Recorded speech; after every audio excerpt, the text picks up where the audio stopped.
시청자 여러분, 한 주간도 주 안에서 평안하셨습니까? 시작된 한 주간도 성삼위일체 하나님께서 여러분과 늘 함께 하시기를 원합니다. 이번 주에도 하나님 말씀 중심의 삶을 살아가시기를 간절히 소망하며 2021년 36주차 하나님의 말씀은 마태복음 18장 20절의 말씀입니다. 자, 함께 외워봅시다. 두세 사람이 내 이름으로 모인 곳에는 나도 그들 중에 있느니라.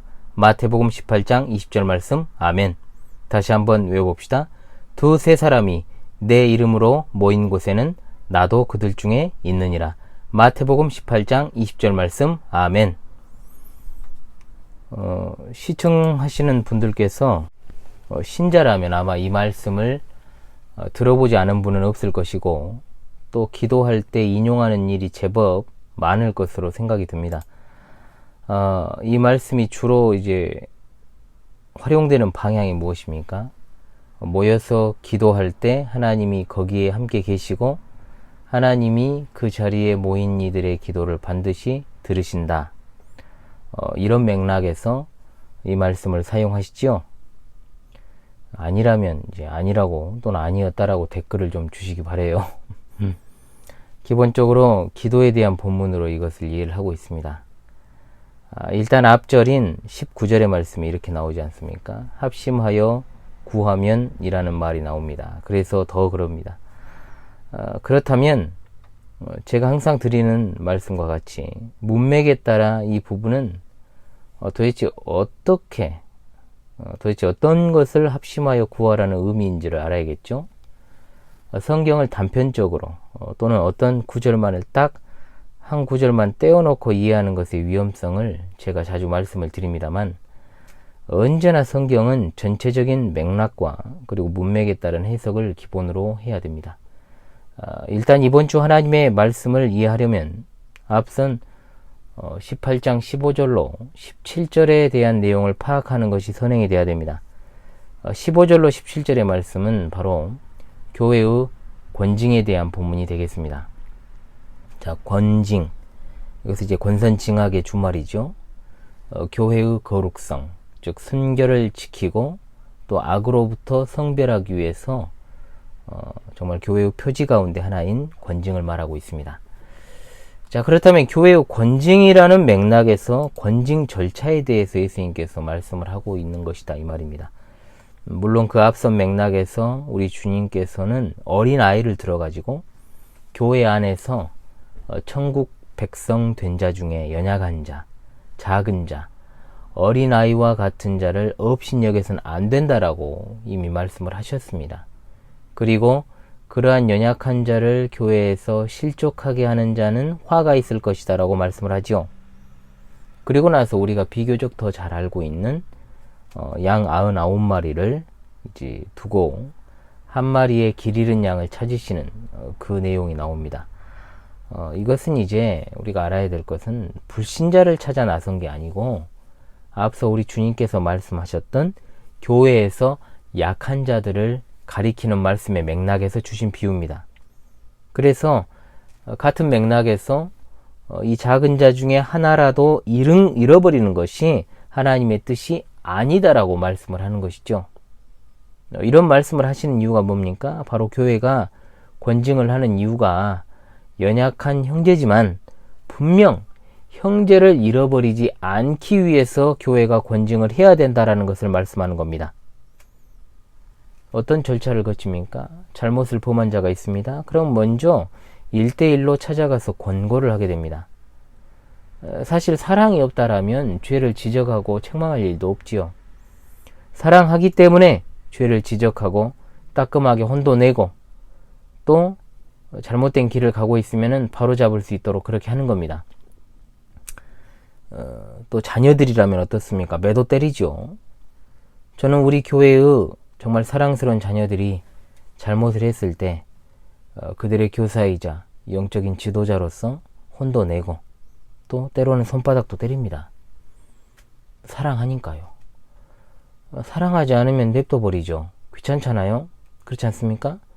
뭐하러 귀찮게 지적을 하고 얼굴 붉히고 하겠어요.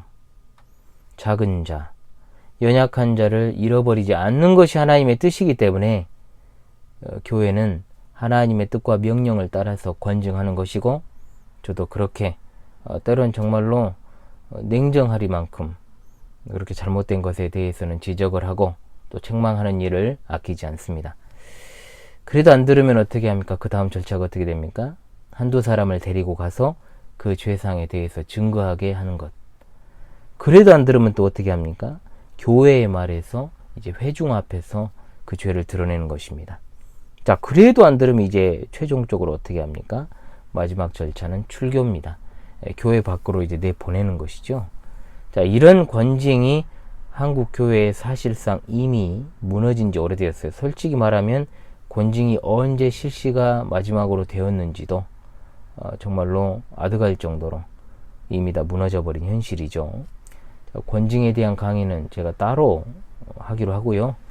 어찌되었든 권징에 대한 맥락에서 오늘 말씀으로 이어지게 된다라는 것을 말씀드리고자 제가 배경 설명을 좀 한 것입니다.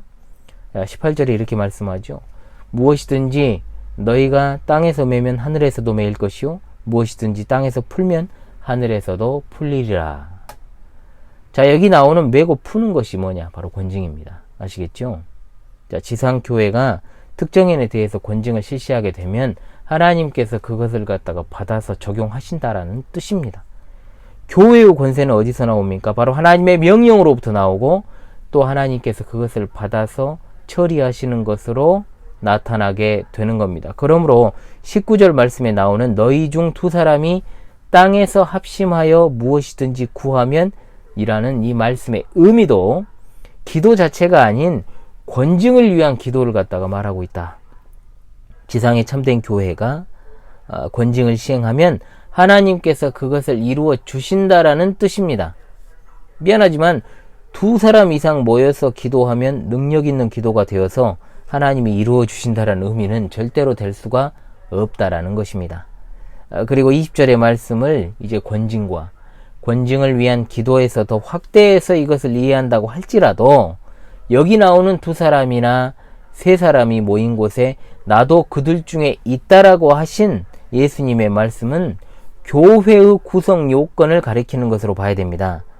즉 사람 수가 우리 교회처럼 제가 심무하는 교회처럼 별로 없고 장소도 우리 교회처럼 초라해도 예수 그리스도의 이름으로 두 사람 또는 세 사람 이상 모이면 그것이 뭐다?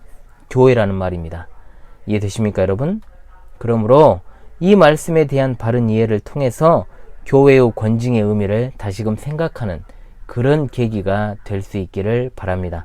권징으로 이해를 해야 하나님께서 지상에 세우신 참된 교회와 설탕처럼 달고 맛있는 수박이 한 통에 10,000원입니다. 오랜만에 아저씨가 오셨어요. 저분 한참 고구마만 파셨거든요. 맥락이 끊어졌습니다만은 계속해서 진행하겠습니다. 자, 그러므로 이 말씀에 대한 바른 이해는 분명히 교회의 권징의 의미를 갖다가 생각하는 계기가 되어야 된다.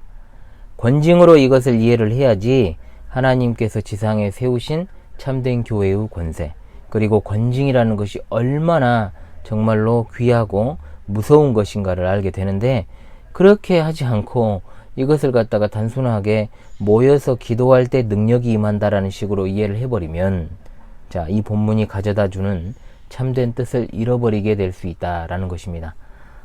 상당히 그런 일들이 많았죠. 지금 코로나 시대에 두 사람이나 세 사람이 모여서 이룬 주님의 교회조차도 얼마나 귀하고 소중한지 몰라요. 그곳에 하나님의 말씀과 성례와 그리고 권징이 있다면 참된 교회입니다. 교회라는 개념이 현대에 들어서 특히 한국 교회 내에서 너무나도 지나치게 물량주의화 되어버렸습니다. 다시금 이 권징에 대한 이 말씀을 생각하고 우리가 경건한 신앙으로 무장을 해서 마지막 시대 교회의 거룩과 순결을 위해서 살아가는 그리스도의 몸된 교회 지체들이 다 되시기를 주님의 이름으로 간절히 소망합니다. 다시금 짧지만 이번 주 하나님의 말씀의 진의를 여러분들이 잘 파악하시고 이 말씀을 외우면서 그 뜻을 생각하면서 마무리하는 시간을 갖도록 하겠습니다. 두세 사람이 내 이름으로 모인 곳에는 나도 그들 중에 있느니라. 마태복음 18장 20절 말씀. 할렐루야. 아멘.